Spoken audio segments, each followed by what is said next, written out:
आज जो पढ़ाने की प्लानिंग मेरी है उसका एक रफ आइडिया ये है कि पहले मैं आपको पढ़ाऊंगा geometrical meaning of A derivative. इसमें कई पॉइंट्स मैंने तोड़ दिया है, जैसे meaning of slope of A line, meaning of A card, meaning of A tangent, when does a card become a tangent, है ना। Geometrical meaning of A derivative finally हम बताएंगे आपको, ठीक है। तो इसमें से ज़्यादातर चीज़ें आप जानते हैं, बट लेट अस रिकैप्चुलेट, है ना। Meaning of slope of A line क्या अर्थ रखता है, ठीक है। यानी किसी लाइन की ढलान का क्या अर्थ है, किसी लाइन की ढलान का क्या अर्थ है, ठीक है। तो लेट अस बिगिन। फिर हम लोग कुछ फिजिकल एग्जांपल्स ऑफ डेरिवेटिव के बारे में पढ़ेंगे और फिर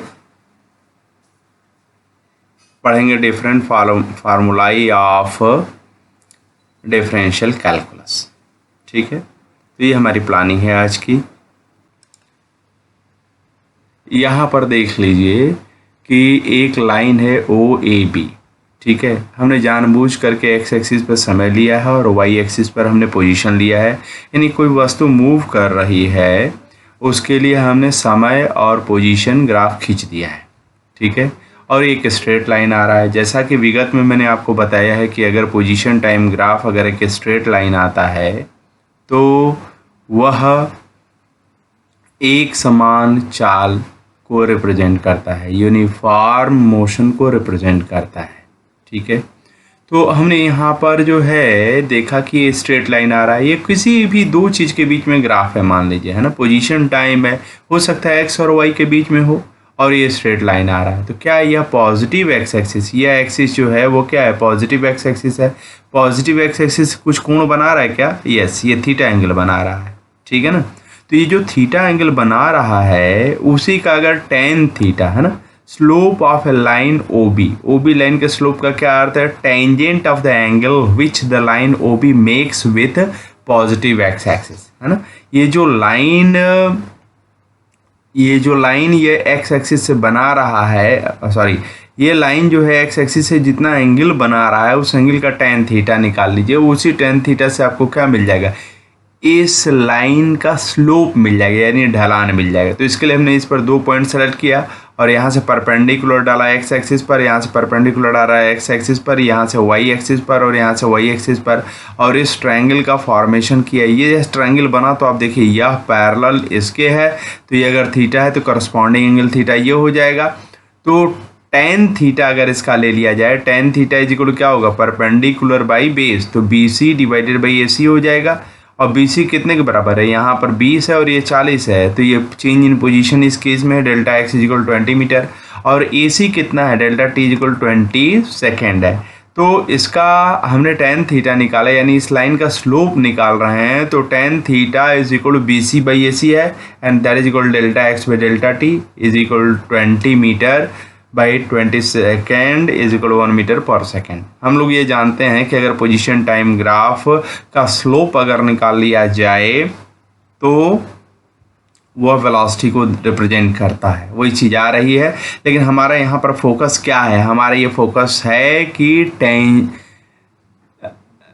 स्लोप ऑफ ए लाइन का अर्थ आपको समझा दिया जाए, ठीक है। तो स्लोप ऑफ ए लाइन का अर्थ क्या निकला, कोई भी लाइन पॉजिटिव एक्स एक्सिस से जितना एंगल बनाती है उसका टेन थीटा अगर ले लिया जाएगा तो वही उस लाइन का स्लोप होता है, ढलान होता है। यहाँ पर ये जो एनिमेशन आपको दिखाया जा रहा है, आप देखिए यहाँ पर जो है एनिमेशन में क्या है कि एक ग्राफ खींचा गया है एक्स और वाई के बीच में, है ना। ये स्ट्रेट लाइन नहीं आ रहा है, कर्व्ड आ रहा है।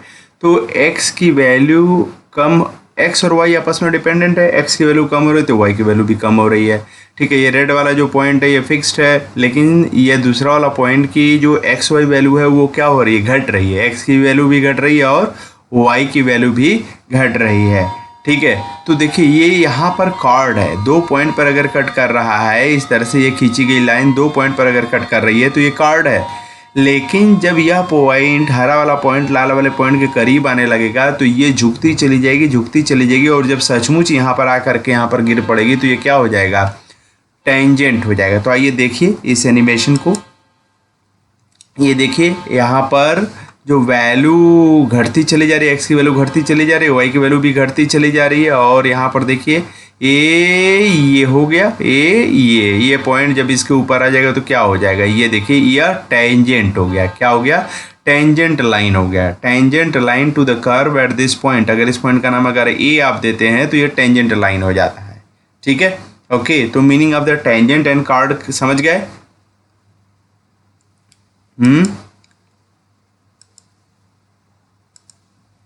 यहाँ पर जब ये दो पॉइंट अलग अलग हैं और इनसे गुजरने वाली ये जो लाइन है इसको हम क्या बोलेंगे, कॉर्ड बोलेंगे। और जब ये दोनों पॉइंट कोइंसाइड कर गए, ए और यहाँ पर देखिए ये आते आते आते आते आकर के ये कोइंसाइड कर गए तो यही लाइन क्या हो जाएगी, टेंजेंट हो जाएगी। यानी टेंजेंट कर्व को एक पॉइंट पर टच करता है, याद रखिएगा, टच करता है, कट नहीं करता है, टच करता है। और कॉर्ड जो है दो पॉइंट्स पर कट करते हुए निकल जाती है। दोनों टेंजेंट और कॉर्ड दोनों ही लाइन का नाम है, लेकिन कर्व का कॉर्ड दो पॉइंट पर उसको कट करेगा, जबकि टेंजेंट एक पॉइंट पर टच करेगा, कट नहीं करेगा, टच करेगा। या यूं ऐसे करिए कि दो पॉइंट पर कट करेगा, दोनों पॉइंट कोइंसाइड कर जाएंगे तो वह टेंजेंट हो जाएगा। आइए डेरिवेटिव का जो अर्थ हम लोगों ने समझा था उसको पुनः एक बार फिर से रिवाइज कर लेते हैं। मान लीजिए कि y नाम की चीज़ जो है x पर डिपेंड कर रही है, किस रिलेशन से, f रिलेशन से। तो आगे जैसे मान लीजिए y इक्वल एक्स स्क्वायर है तो f का नाम क्या है, स्क्वायर होना है। ठीक है ना। y इक्वल मान लीजिए एक्स स्क्वायर प्लस 3 है तो f का नाम है एक्स स्क्वायर एडेड 3। ठीक है, तो f कनेक्शन बैठा आ रहा है y और x के बीच में। x अगर बदलेगा तो y क्या हो जाएगा, बदल जाएगा। ठीक है, तो यहाँ पर देखिए x में परिवर्तन कितना किया गया, डेल्टा x के बराबर किया गया है, तो तदनुसार y में कितना परिवर्तन हो गया, डेल्टा y के बराबर हो गया। तो y में जो परिवर्तन हुआ डेल्टा y निकालना है तो इस y को इधर ट्रांसफर कर दीजिए तो डेल्टा y इक्वल टू क्या हो जाएगा, y plus delta y minus y, और y प्लस डेल्टा y क्या है, f, x plus delta x है, और y की वैल्यू क्या है, fx है। तो हमने डेल्टा y निकालिए। डेल्टा y क्या है, change in the value of y when the change in x is brought about by an amount of delta x। तो अब यहाँ पर देखिए x में परिवर्तन डेल्टा x के बराबर किया गया है तो y में परिवर्तन कितना हो गया, डेल्टा y के बराबर हो गया है। तो what is the average rate of change of y with respect to the change in x, तो ये that is equal delta y by delta x। Delta y की वैल्यू मेरे को मालूम है, डेल्टा x की वैल्यू जस्ट का 10 रख दिया। This is equation number 1। अब हमें क्या करना है कि जो चेंज इन x है, जो चेंज इन x है उसको क्या कर दें, कम से कम करना चालू कर दें, कम से कम करना चालू कर दें। तो जब हम इसको कम से कम करना चालू कर देंगे तो क्या होगा, तो हम इसमें लिमिट लेंगे, delta x tending towards 0 of what, average rate of change of y with respect to change in x। Delta y by delta x का हम लिमिट लेंगे। तो जब लिमिट ले रहे हैं डेल्टा x टेंडिंग टूवर्ड्स 0 तो इसी ये लिमिट डेल्टा y क्या है, f x plus delta x minus f x by delta x है, x टेंडिंग टूवर्ड्स 0। इसी लिमिट का नाम क्या है, differential coefficient of y with respect to x। आप यूं भी कह सकते हैं कि जब डेल्टा x very very very very small है तो डेल्टा y भी वेरी वेरी वेरी स्मॉल होगा। तो जो very very small change in x है वो dx कहलाएगा, जो वेरी वेरी स्मॉल चेंज इन y है वो dy के बराबर कहलाएगा। ठीक है, तो dy बाई dx ये हो गया। लेकिन फिजिकली उसको जब निकालना होगा तो आप क्या करेंगे, लिमिट लेंगे of the change in y by change in x। When x में जो चेंज आ रहा है वो टेंड कर रहा है किधर की तरफ, 0 की तरफ। ठीक है, यहाँ पर जो symbol d by d x क्या है, represents symbol for the rate of change of y with respect to x और द डेरिवेटिव ऑफ x, है ना। तो अगर कोई कहे कि d by d x of y का क्या मतलब है तो आप क्या बोलेंगे, y डिपेंड करता है x पर। ठीक है, x में परिवर्तन किया गया डेल्टा x, तो y में परिवर्तन हो गया डेल्टा y, तो delta y by delta x क्या होगा, average rate of change of y with respect to x होगा। इस rate of change of y with respect to change in x का क्या होगा यदि x में जो चेंज कर रहे थे वो 0 की तरफ जाने लगे। अरे भाई x में चेंज होने के कारण y में चेंज हुआ था तो x में चेंज 0 की तरफ जाएगा तो y में भी चेंज क्या होगा, 0 की तरफ जाएगा। तो ये 0/0 की तरफ भागेगा। लेकिन आप देखेंगे मैथमेटिकली अगर आप करेंगे, जो कि पहले हम डिस्कस कर चुके हैं कि ऐसा होगा नहीं। जब डेल्टा एक्स जीरो की तरफ जाएगा तो निश्चित रूप से डेल्टा एक्स जीरो की तरफ जा रहा है, डेल्टा वाई जीरो की तरफ जा रहा है, लेकिन delta Y by delta x एक निश्चित वैल्यू की तरफ जाएगा। उसी वैल्यू का नाम क्या है? Differential coefficient of y with respect to x, उसी को बोलते हैं d by d x of y. ठीक है, तो इसको आप यूं भी कह सकते हैं कि this is the instantaneous rate of change of y with respect to x.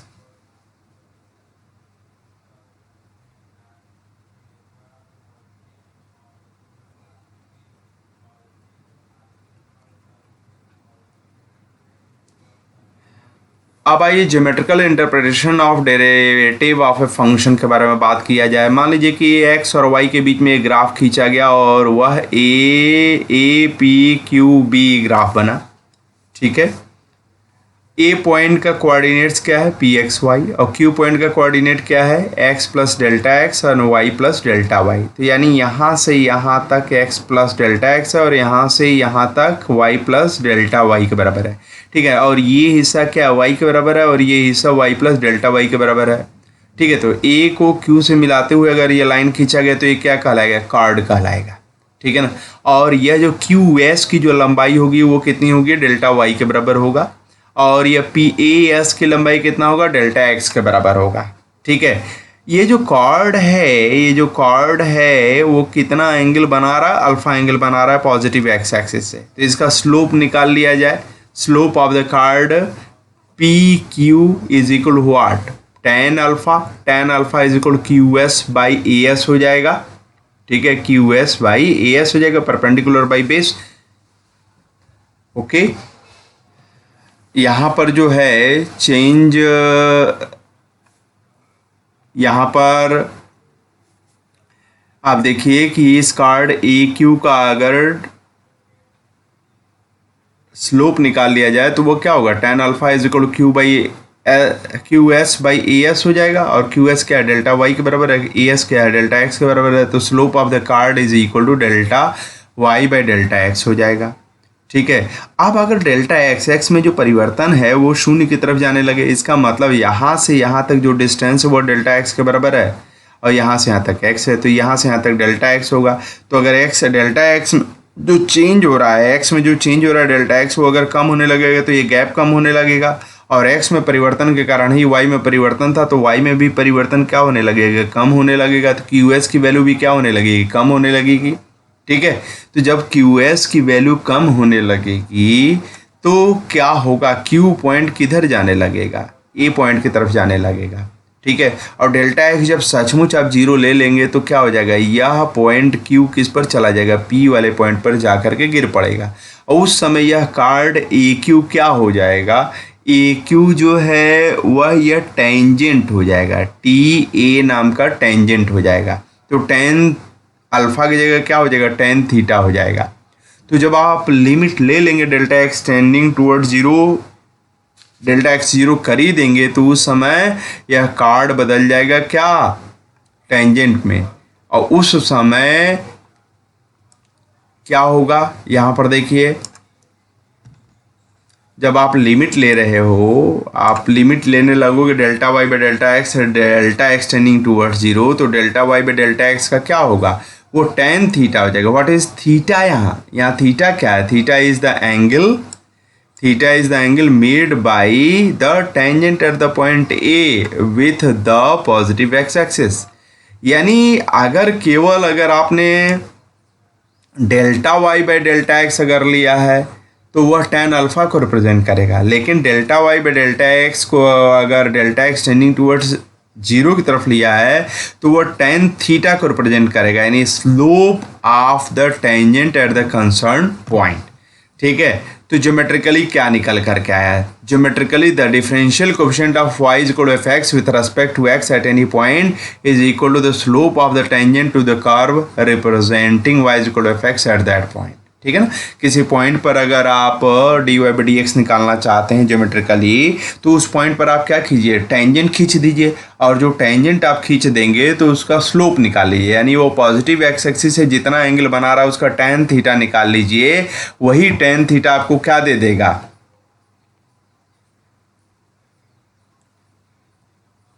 Derivative of the function at that point.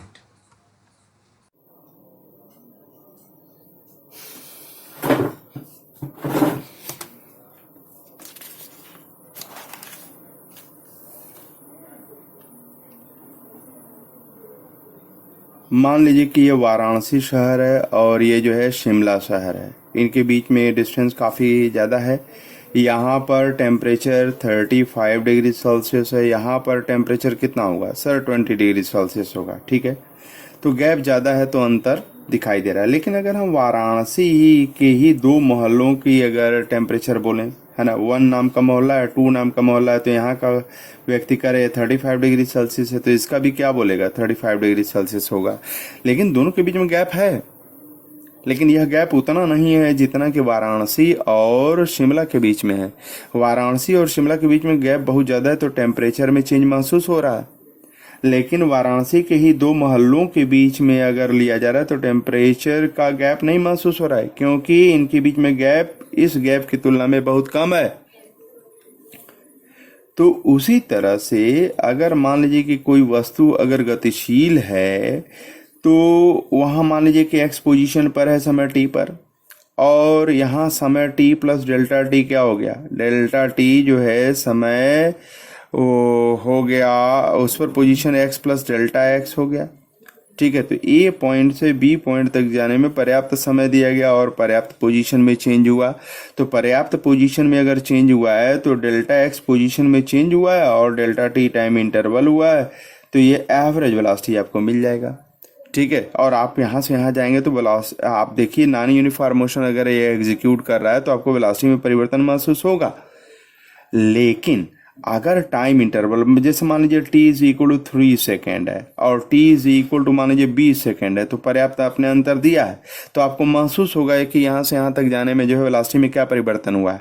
लेकिन पहला टाइम अगर जो है बराबर 3 सेकेंड अगर दिया है, दूसरा time t is equal to 3.0000001 second दिया है, तो आपने टाइम इंटरवल बहुत कम दिया है। तो टाइम इंटरवल अगर बहुत कम आपने दिया है तो इन दोनों पॉइंट्स यहाँ ये जो समय t is equal to 3 second है और यह समय जो है t is equal to 3.0000001 second के बराबर है। तो टाइम इंटरवल डेल्टा t जो है delta t is equal to 0.0000001 second का आपने दिया है। टाइम इंटरवल ही बहुत कम दिया है तो पोजीशन में भी जो चेंज होगा वो बहुत ही कम होगा।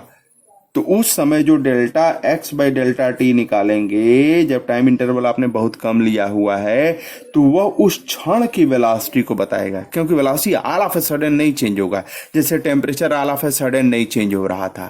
तो अगर delta x by delta T average velocity को अगर रिप्रेजेंट कर रहा है तो इसमें delta t tending towards zero अगर कर दिया जाए under the condition that limit, है ना, लिमिट, तो यह क्या रिप्रेजेंट करेगा इंस्टेंटेनियस वेलोसिटी। अगर डेल्टा टी टेंडिंग टुवर्ड्स अगर जीरो की तरफ चला जा रहा है उस समय एवरेज वेलोसिटी क्या रिप्रेजेंट करेगा, velocity at the time T represent करेगा, ठीक है। तो this is the first physical application of the derivative, है ना, कि आप उससे इंस्टेंटेनियस वेलोसिटी निकाल सकते हैं। V t is equal to क्या हो जाएगा d x by d t, है ना, क्योंकि delta t tending towards zero हो जाएगा तो ये डी टी हो जाएगा और ये डी एक्स हो जाएगा, ठीक है। चलिए एक एग्जांपल लेते हैं। अगर मान लीजिए position of an object depends on t and this is equal to t cube, और आपसे कहा जा रहा है कि अब वेलोसिटी ऑफ द ऑब्जेक्ट बताइए क्या होगा at t is equal to 3 second, है ना। तो कैसे निकालेंगे, तो आपको मालूम है कि velocity at any instant is equal to d x by d t, dx by dt and this is equal to d by dt of t cube, क्यों x बराबर t क्यूब है तो बराबर 3 इंटू टी स्क्वायर हो जाएगा। तो therefore velocity at the time 3 second is equal to 3 into 3 square is equal to 927 metre per second हो जाएगा। Velocity at t is equal to 3 second is equal to 27 metre per second हो जाएगा। जो कार्य हमको असंभव लग रहा था कि किसी दिए हुए टाइम पर इंस्टेंटेनियस वेलोसिटी निकालना, डिफरेंशियल कैलकुलस ने उसको पॉसिबल कर दिया by the concept of the limit. उसी तरह से अगर एक्सेलरेशन को भी निकाला जा सकता है। किसी क्षण पर अगर वेलोसिटी v है ना, और अगले क्षण पर v प्लस डेल्टा v है, क्षण मान लीजिए t है और ये t प्लस क्या है, डेल्टा t है, तो एवरेज एक्सेलरेशन कितना होगा, delta v by delta t। और instantaneous acceleration at the time t क्या होगा, average acceleration delta v by delta t tending towards zero. Zero मतलब वेरी वेरी स्मॉल होता चला जाएगा, लिमिट यहां पर ले लेंगे, ठीक है। तो ये दो एप्लीकेशंस हमको मिले कि इंस्टेंटेनियस किसी क्षण विशेष पर वेलोसिटी कैसे निकाला जाए with the help of the differential calculus, और किसी क्षण विशेष पर एक्सेलरेशन कैसे निकाला जाए with the help of the differential calculus. यहाँ पर मैं आपको कुछ फार्मूले का लिस्ट दे रहा हूँ, इसको बिल्कुल आप लोग दिमाग में बैठा लीजिए। बेटर होगा कि इसकी फोटो कॉपी आप बनवाइए और जो है इसको कहीं चिपका दीजिए, और उसको दिन में सुबह उठते ही एक बार रट्टा मार डालिए, तो ये बहुत अच्छे से याद हो जाएगा। ये काफ़ी अच्छे फार्मूले हैं, सारे फार्मूले, इनको लिस्ट भी मैं आपके पास भेज रहा हूँ, ठीक है, ताकि आपको अच्छे से याद हो सके। फिर इस पर कल हम लोग न्यूमेरिकल प्रॉब्लम सॉल्व करेंगे, ठीक है। Thank you.